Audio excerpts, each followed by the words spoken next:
else.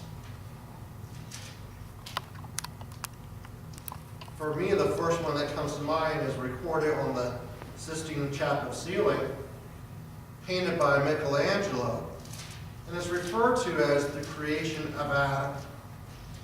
And what I'm looking at is one of those moments, if you could choose a moment, just something to see that was in the Bible, what would it be? Something along those lines. Like there, when God had the dust formed out in the shape of a man, you know, it would have been something to see that God shaped it, but to be there when he breathed life into it. And that's exactly what Michelangelo tried to capture there as he portrayed God's finger pointing down and almost touching Adam's finger. And there's many that will argue that if you look closely, there's a little spark in between them, right between the fingers, where God sparked life into Adam. What are some other ones we could think of? How about that second when you're standing on the outside of this big old boat that was never been designed before, and no man shuts the door? That split second when you almost hear this giant thud. The beginning of the flood. If you want to say a rearranging of the earth.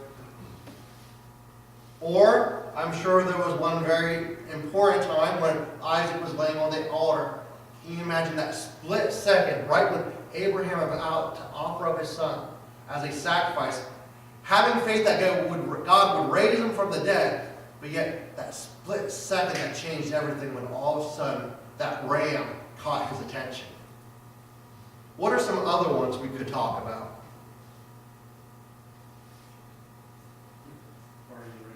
The parting of the Red Sea.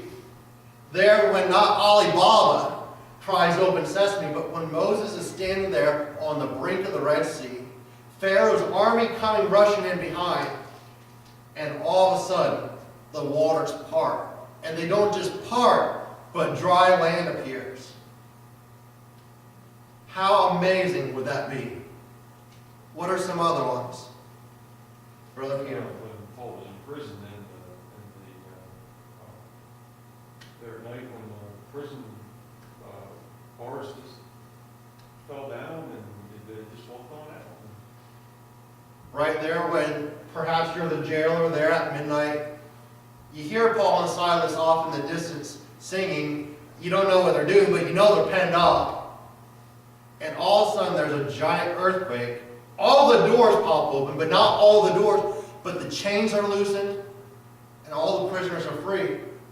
And there in that prison guard's mind, he has to be thinking that all these sentences all these people with their sentences, that if they escape, he's going to have to pay the punishment. Whatever that sentence was, it's now on him. Or perhaps that split second when one voice chimes through the darkness and says, "We're all here." What are some other ones? When the angel of God came into the prison where Peter was, and all the chains just went off of him. And when he was walking out, all the doors opened for him. The very first automatic opening doors, right? Yes, Stood in front of them, and they opened. yes, at their own will. What are some other ones we might think of? I mean, there are lots and lots. It doesn't really matter. I'm just getting us thinking at this point. I always imagine when the veil was rent. This was huge. This was, how we break down, all these things, but that was huge. Just to see it rent from top to bottom. Can you imagine being the high priest and the priest there alongside of him? Because you got to keep in mind, this was the time of the Day of Atonement. This was the time of the evening sacrifice. And can you imagine being the high priest? And I realize this isn't in Scripture, but can you imagine if this was what was happening? Because the blood sacrifice was getting ready to be offered up. The high priest standing there with the bowl. The priests were not allowed to touch him, otherwise they would defile him. But they still had to tie that rope around his ankle in case the high priest was not pure and holy. That way, if he did fall over dead in the presence of God, they could pull him out. But can you imagine one maybe down at his ankle getting ready, trying to carefully tie the knot, and the high priest there standing with the bowl, and all of a sudden, as he's about to enter in, maybe while he's even tying the knot on the rope on the bottom, you hear this tearing of cloth, and you look up, and this big old veil that was about 10 cubits by 10 cubits, and I believe 6 foot thick, all of a sudden is ripped from the top clear to the bottom. What are some other ones? Maybe when the rooster crowed and Peter denied Christ, and he remembered what Jesus had told him right after for a second. And his heart stopped and he realized what he did, or maybe Judas, in just one instance of regret, just felt it. A split second, he realized what he had done. Or even maybe Judas was having those regrets as he was already hurling himself off the cliff. And those things start rolling through his mind. What are some other ones? I was thinking even about John on the Isle of Patmos. Can you imagine not only being all of a sudden in the Spirit, but I think in Revelation chapter 4 when he hears the voice as the sound of a trumpet saying, "Come up hither." Where everything from that moment, because it's one thing to have the revelation of God while you're sitting down here on earth and realizing in the Spirit, but when all of a sudden he's transported through his Spirit into heaven to see those things which should come to pass, I can only imagine what that was like. Anybody else want to throw anything out? Sam? For you, the two men that stood before the earth, from the tribulation period, and they were killed. And God said, "Come on up." The two witnesses that were dead lying in the street. Can you imagine?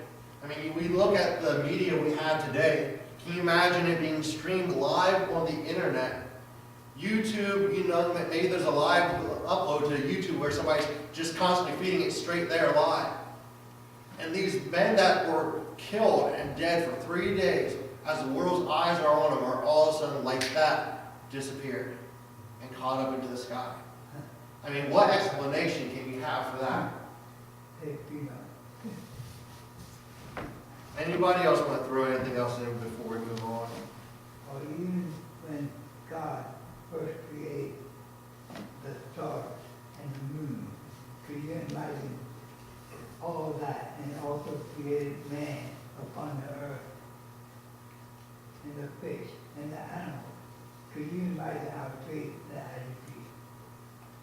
I mean, even coming back to that, somebody once said, can you imagine being in the presence of God there at creation, and when he said, "Let there be light," light came streaming out of his mouth, I think it was 156,000 miles per hour. That had to be something. And Or- also Moses, when he was up on the mountain, and his face just shined that bright that they couldn't even look upon it. Or even going even higher up. Can you imagine being there when God had counseled one another, all three talking amongst themselves, saying it is not good for man to be alone. Let us make man in our image. Can you imagine? I mean, we think about, I know growing up, if it was one thing, I try to surround myself with people that were older than me, that had more knowledge of me, so I could learn. But can you imagine standing in the presence of the council of the Godhead and listening to them as they convene on, let's do it this way, let's do it this way? That'd be something. That would be something. Tonight though, we're going to focus on that split second proceeding, the three famous words, "It is finished." There's so much that happened within that split second that it's not even funny. We can talk about it, and we can talk about it, and we can talk about it. But before we start discussing it, let's go through our mind, take a second to step back. What all happened after Christ said, "It is finished"? And don't be afraid to go into detail and break it down as small as possible, because we are talking about that short split second, that short moment in time. veil was torn too, and the earthquake came. Okay, we have an earthquake, and people rising from the dead and into the city. earthquake, Veil. the veil. We'll talk about that a little bit, brother, but how about for the point in time we put graves opened?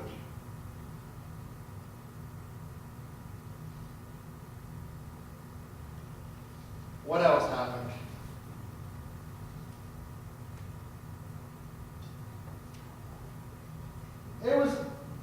We could put it got dark. We're not really talking about that tonight. I'll put darker because really it lasted a span of 3 hours. It lasted from roughly 12 noon to 3 p.m. our time.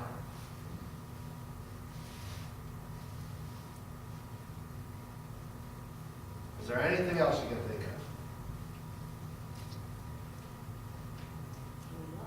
Yeah, go ahead and look. See what happens. I mean, we'll be focusing mostly on Matthew chapter 27 tonight, if that helps.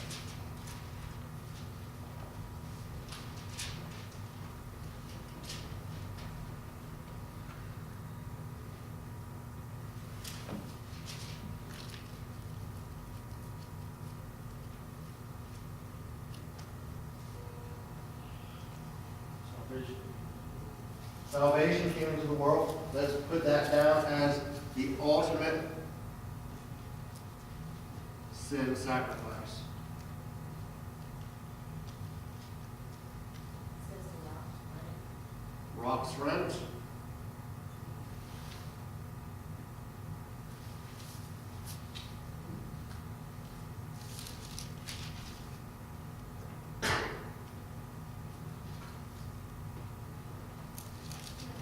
It says, You gotta watch the resurrection because that one trapped me too for a little bit. They didn't come out of the graves till 3 days later. it says, the centurion, who did not know it, he realized truly this was the Son of God.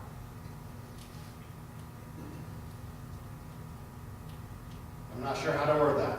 Revelation. I don't know. Yeah, let's do that.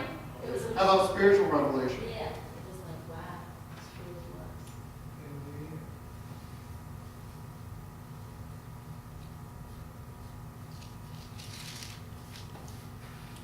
Is there anything else we're missing? Just Eric Theater, the body. I don't know how it's anything No, he came a little bit later. to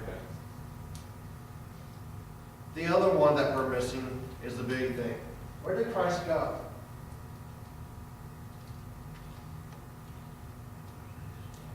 Abraham's bosom. Abraham's bosom. So we have the descent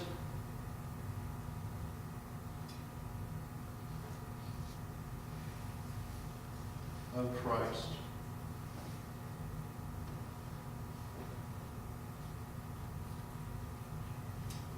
So in no particular order,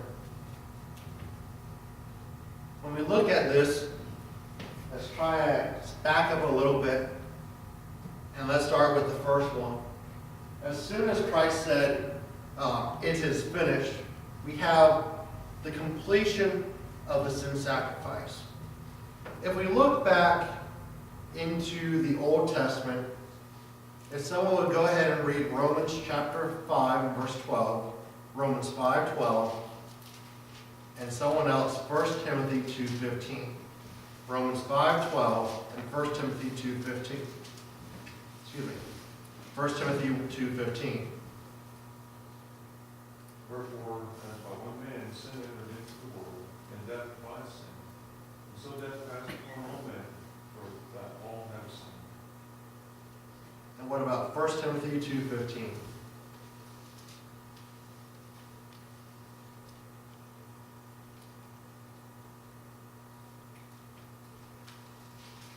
Notwithstanding, she shall be saved and shall perish, if they continue in faith and charity and holiness with salvation.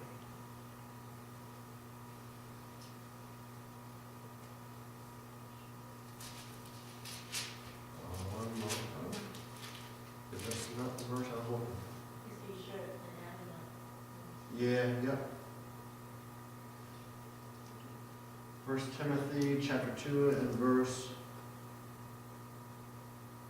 I'm sorry, brother, it's 14. 14, I wrote down the wrong verse.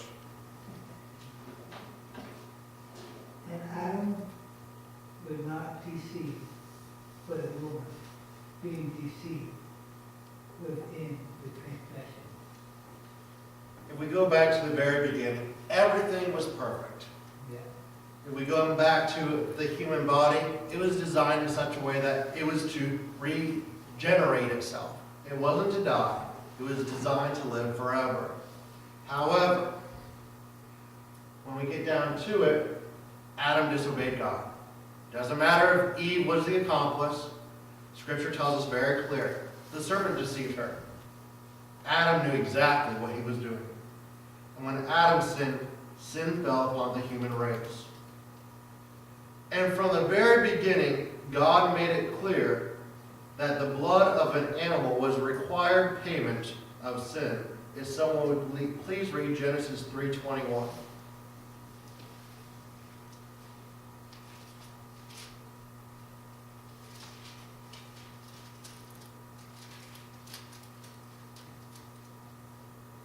Unto Adam also and to his wife, the Lord God made coats of skin and clothed them.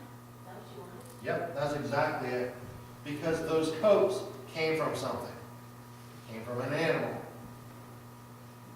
And God didn't shear sheep, but rather He took the skin.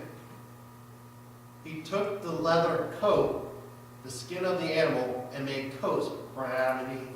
In order to take the skin off the animal, that animal's blood was shed. That animal was slaughtered to cover the sin of mankind. When we look from the very beginning, God was showing us that there was a penalty for sin, and that the penalty required a blood sacrifice.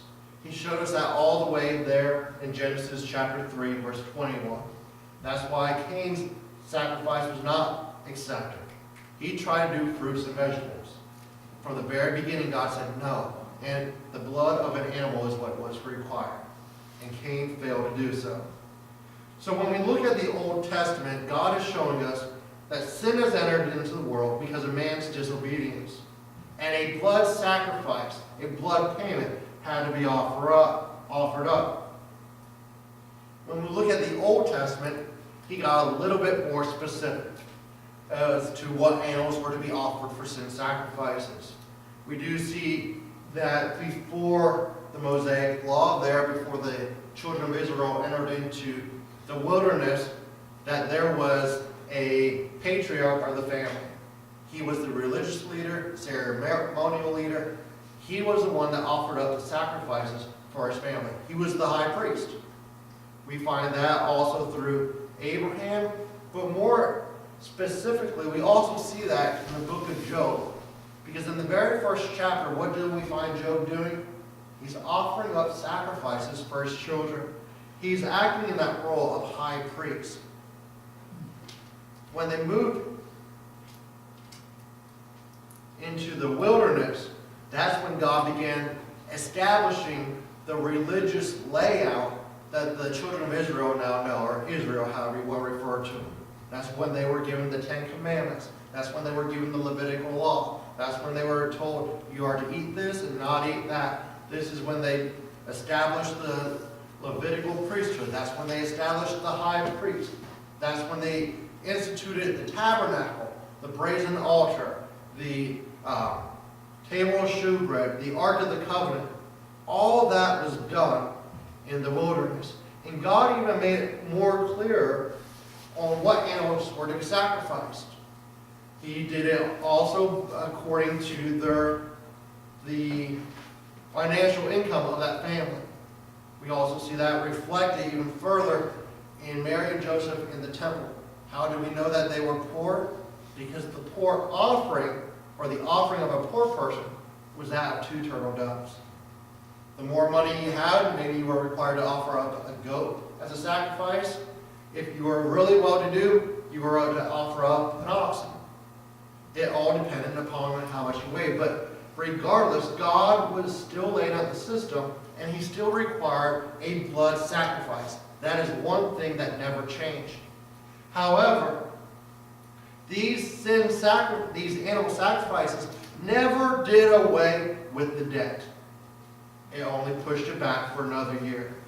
If someone would please read Hebrews chapter 10, verses 1 through 4. Hebrews 10, 1 through 4.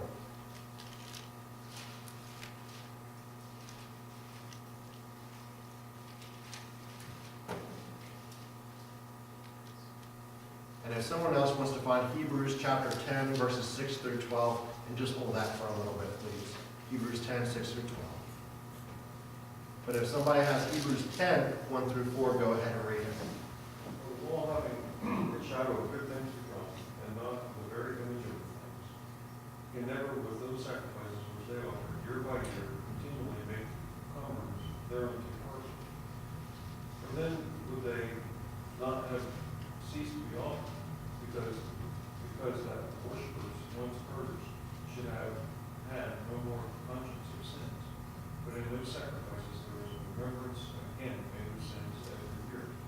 For it is not possible that the blood of bulls and of goats should take away sins. So when we look here and we view the tabernacle, when we view the temple, when we view the animal sacrifices, when we view the Levitical law, what did the author of Hebrews inform us? They were just a shadow. You didn't see the whole image. You didn't see the details. You couldn't see the portrait. All you saw was the outline. All you saw was the shadow. All you saw was the reflection. And they were a reflection of things which were to come. He also stated that the blood of bulls and goats did not do away with sin, but they did point us to one that should come later. There's only one sacrifice that could ever do away with sin, and that was the sinless, spotless Lamb of God. Revelation 13 and verse 8 informs us that Jesus Christ was the Lamb slain from the foundations of the world. Someone have Hebrews chapter 10, verse 6 through 12. In the burnt offerings and sacrifices for sin thou hast had no pleasure. Then said I, Lo, I come. In the volume of the book it was written of me, to do the will of God. Above when he said, Sacrifice and offering and burnt offerings, and offering for sin thou wouldest not, neither hadst paid pleasure therein, which are offered by the law. Then said he, Lo, I come to do thy will of God. He taketh away the first, that he may establish the second. By the which will we are sacrificed to the offering of the body of Jesus Christ once for all. And every priest standeth daily, ministering and offering, oftentimes the same sacrifices, which can never take away sins. But this man, after he had offered one sacrifice for sins forever, sat down on the right hand of God. There's a lot contained within that verse, but you may mention that he should do away with the first to establish the second. What is meant by that? Doing away with the first covenant and establishing the second covenant. He also said that Jesus Christ was the one complete sacrifice. When he died, he completed everything. But take notice that he is after the order of Melchizedek. Melchizedek is a shadow of Jesus Christ. When we look in the Old Testament, we have no record of his beginning. We have no record of his end. Also, when we look at Jesus Christ as our high priest, it says one thing specific about him. He sat down. No high priest before Jesus Christ was able to sit down. You know why? Because they were constantly busy in the temple, doing this, doing that, preparing this, preparing that. Their work was never finished. But when Jesus Christ died on the cross, the work was finished. So he was able to sit down. Now let's talk about those who died in the Old Testament, the Old Testament saints, or even those who died prior to the death of Jesus Christ. Where did they go?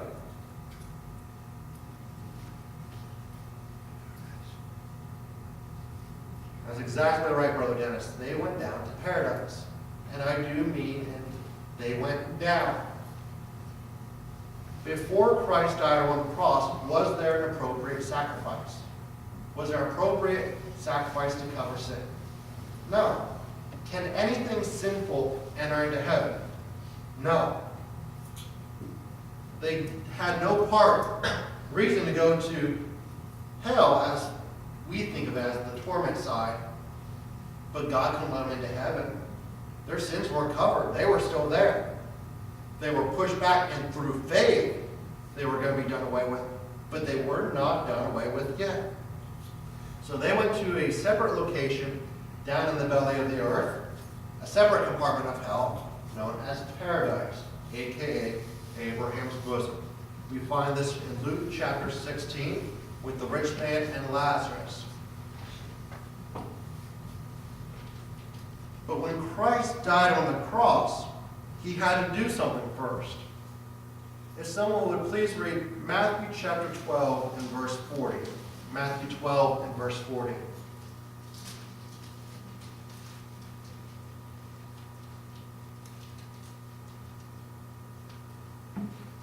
For as Jonas was 3 days and 3 nights in the whale's belly, so shall the Son of Man be 3 days and 3 nights in the heart of the earth. So Jesus went down to paradise for 3 days and 3 nights. Many preachers have preached over the past years that when Jesus died on the cross, that the devil and his angels had a heyday, and that they had a 3-day-long camp meeting in hell. No, that's not what happened at all. In fact, it would have been quite the opposite. Yes, the devil thought when he would have killed Christ, that was the end of him. He was done. He was out of his hair. But can you imagine being there at the crucifixion, maybe standing in the heart of the earth, or standing next to the devil, and when Jesus Christ said, "It is finished," watch the grin come right across the devil's face. But as Christ began to descend, and rapidly descend, can you imagine how quickly that changed? Hell didn't have a 3-day camp meeting. But Christ was on his way down into the center of the earth to preach to those captives that were reserved in paradise, waiting for him to die. Can you imagine being those Old Testament saints in paradise prior to the death of Jesus Christ? Perhaps there, when Lazarus was dead for 3 days, maybe he was down there telling them all about the Messiah that had come. But now, finally, the Messiah himself has descended into the center of the earth to tell you all about himself. If someone would please read 1 Peter 3:19. 1 Peter 3:19. Which also he preached unto the spirits in prison. He preached to those spirits in prison. Who are they referring to? The Old Testament saints, those who died prior to him. He went down to tell them about himself. And when we look at paradise, we know that paradise wasn't hell itself, but it was a separate portion. We take that from Luke chapter 16, and we focus on the rich man and Lazarus. And what did the rich man tell Abraham when he said about Abraham said about him coming over? He can't. There's a great gulf. And when he looked at Lazarus, we know that those in paradise were persecuted or tormented because Lazarus was resting in the bosom of Father Abraham. So it was a separate compartment, and that's where Christ went when he descended into the lower parts of the earth. And the reason that they were there and not in heaven, as we've already said, is nothing sinful can enter heaven. But it's their faith that kept them in reserve in paradise. If someone would please read Hebrews chapter 11 and verse 13. Hebrews 11:13.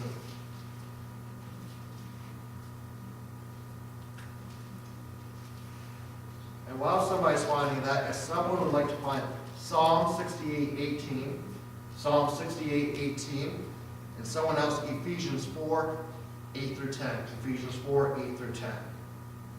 But if someone has a Hebrews 11:13 a while. These all died in faith, not having received the promises, but having seen them afar off, and were persuaded of them, and embraced them, and confessed that they were strangers and pilgrims on the earth. if we would go back through Hebrews chapter 11,